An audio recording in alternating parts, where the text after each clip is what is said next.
We're here at the world premiere of Star Trek Into Darkness in London's Leicester Square. Now, a few years ago, there used to be a feud between Star Trek and Star Wars fans, but now those two franchises are in one man's hands, and those hands are very capable. I met up with JJ Abrams earlier on to talk about the two franchises. 3, 2, 1. By now, all of you have heard what happened in London. He's a fugitive, and I want to take him out. Hold on! Captain, this ship will not fit. We'll fit. We'll fit! We'll fit! I told you we fit. I am not sure that qualifies. With the first movie, kind of the aim was to make Star Trek cool, to make it look awesome and make it, obviously, sort of mainstream, and you did achieve that. So was there a bit, I guess, more freedom knowing that that audience wouldn't hold on to a lot of the things that would have been in the TV show? Well, a little bit. You know, the hard thing about this film was that we were slightly in our own shadow, because the first movie, there was very little of recent Star Trek to compare it to, and I remember people saying to me, "Oh my God, why are you doing Star Trek? It's sort of this dead, you know, moribund franchise. Like, why would you want to, you know, take it on?" And I just knew that there was something special there. There was something in the story that was a kind of wonderful, righteous challenge to say, how do we make this something not just for Trek fans? How do we reinvent it, but keep the spirit, keep the characters, the sort of archetypes? And so I feel like the fans have, for the most part, been incredibly, you know, embracing. And so I feel like there will always be those who you know, won't like what we're doing, and they don't have to see this movie.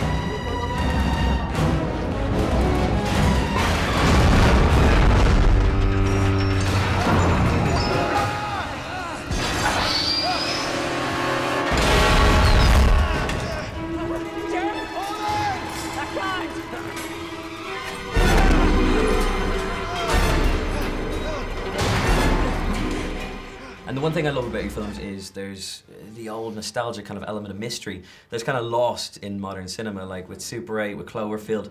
Nobody knew kind of what was coming, and with this we've got the same thing with Mr. Harrison, you know, with Benedict's character. Was that, I guess, intentional, because you obviously wanted to keep the mystery, but also does it kind of disappoint you when you see films giving, you know, the whole movie away in a trailer? Yeah, it makes me crazy when I go to see a movie and I've seen the trailer, I've seen some, you know, clips, I've seen some interviews, I've seen some, you know, read some articles. You know, by the time you go to the theater, often, you have really experienced the whole story, and then you watch the movie and it's confirmed. You're like, yep, I knew the whole story. And it just, to me, there's a disrespect for the moviegoer that I think is unfortunate.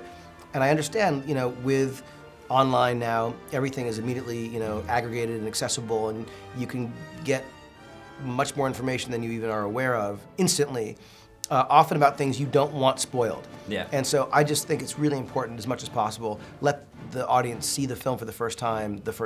Our shuttle was concealed by the ash cloud, but the Enterprise is too large. If utilized in a rescue effort, it would be revealed to the indigenous species. Spock, nobody knows the rules better than you, but there has got to be an exception. None.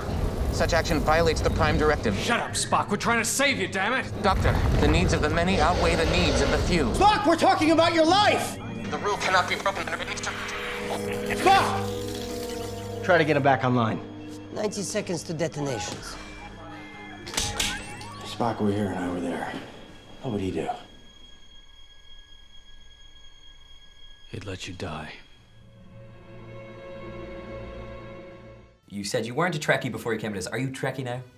I've become a Trekkie late in the game, but mostly because I, you know, in working with the writers and the actors, I've come to love these characters, and they really do, you know, make you laugh because of, especially the actors playing them, all of whom elevate the, you know, the world and the material and make it feel authentic and real, which I love. You can't help but fall in love with these characters and have them touch you, so that when the spectacle is happening, the action, the adventure, the fights, the chases, all those things that we have in the film, I think that they have meaning and stakes because you're actually invested in the lives of the people involved in that stuff. Well, thank you so much for chatting to us. Quickly, I just want to ask you, I know I'll get in trouble for it, but Star Wars, obviously, it's on the way. Where is it in pre-production? And also, give me one thing that's definitely going to be in it. There will definitely be stars. Amen. And there will be, we're at the very, very early stages. A few wars as well? There might be, honestly, some wars. I'll be looking forward to it. The internet will go wild with that information. Tell me this is gonna work. I believe in you. Come on, it's gonna be fun. Star Trek Into Darkness hits cinemas this Friday. Make sure you see it. I can vouch. It's amazing. Now, though, it's time for Home and Away.